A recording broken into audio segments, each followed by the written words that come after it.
bonjour à tous. L'idée effectivement de ce carve-out, c'est, j'imagine que vous avez déjà les uns et les autres eu des expériences en la matière, de faire une espèce de petit vadémécum des étapes et opérations à garder à l'esprit quand on veut mettre en œuvre une opération de carve-out.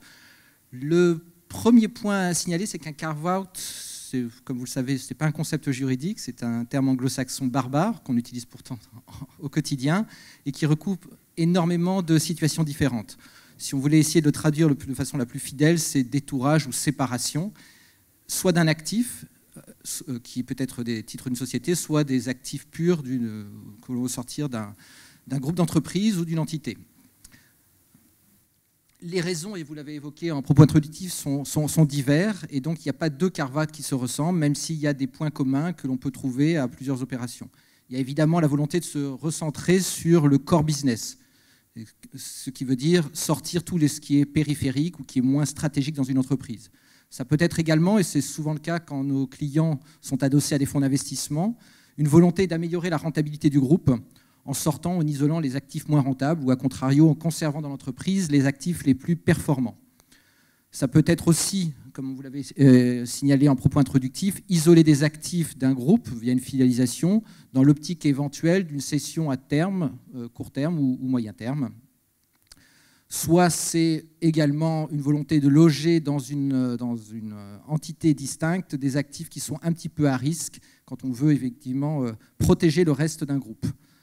Enfin, ça peut être aussi quelque chose qui est moins volontaire mais plus subi quand c'est imposé notamment par les autorités de la concurrence. Dans toutes les grosses opérations de concentration, classiquement, l'une des conditions pour obtenir le OK, la bénédiction des autorités est la sortie de certains actifs ou sur certains territoires ou en général.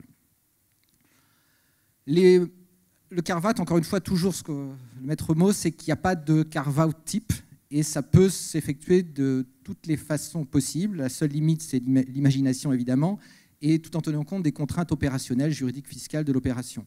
Ça peut être une cession de titres, un share deal. Alors, vous verrez que dans la présentation, on utilisera souvent des terminologies anglo-saxonnes, mais qu'on utilise au quotidien, vous le faites comme nous.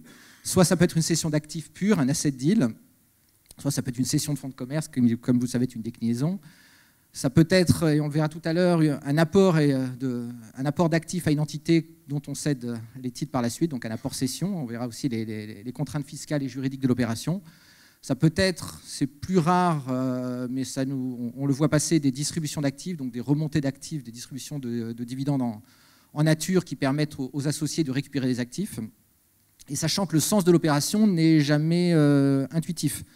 Carve-out peut être effectivement la sortie des actifs, comme ça peut être, qui sont les actifs que l'on souhaiterait isoler, comme ça peut être la sortie des autres actifs que l'on veut voir conserver dans l'entreprise, sachant que le sens de l'opération sera défini au cas par cas en fonction des contraintes juridiques, fiscales et sociales.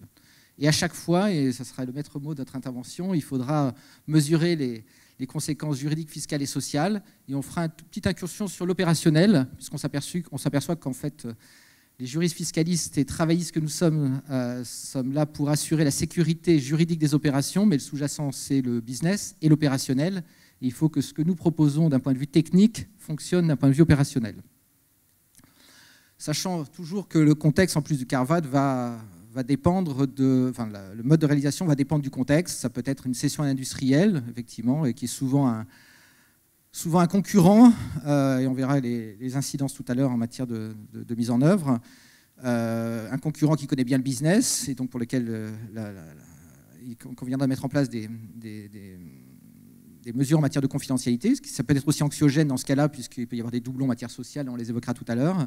Ça peut être une cession management, on voit de plus en plus de groupes qui se défont d'une partie de leurs activités au profit du management qui est souvent assisté par l'actionnaire pendant une période de transition, on le verra, ou ça peut être une cession à un fonds d'investissement ou une cession à un autre groupe corporate, soit dans des opérations de gré à gré, soit des opérations intermédiées par les banques d'affaires. Le gros enjeu, c'est maintenir la dynamique du business, donc le business as usual, donc continuer l'activité, puisqu'en fait le but de l'opération, c'est que la société puisse continuer son activité comme si de rien n'était, maintenir la même qualité, rester business focus, retenir les talents, alors qu'on est en train de tout casser finalement. On est en train de désintégrer les systèmes IT, éventuellement de faire sortir des personnels, de changer les process, de changer les contrats. de sortir les actifs.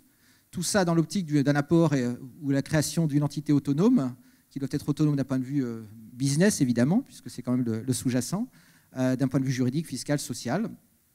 Et tout ça sans impacter de façon négative la relation client, la relation fournisseur, la création de valeur, les actionnaires, les fournisseurs et évidemment les salariés.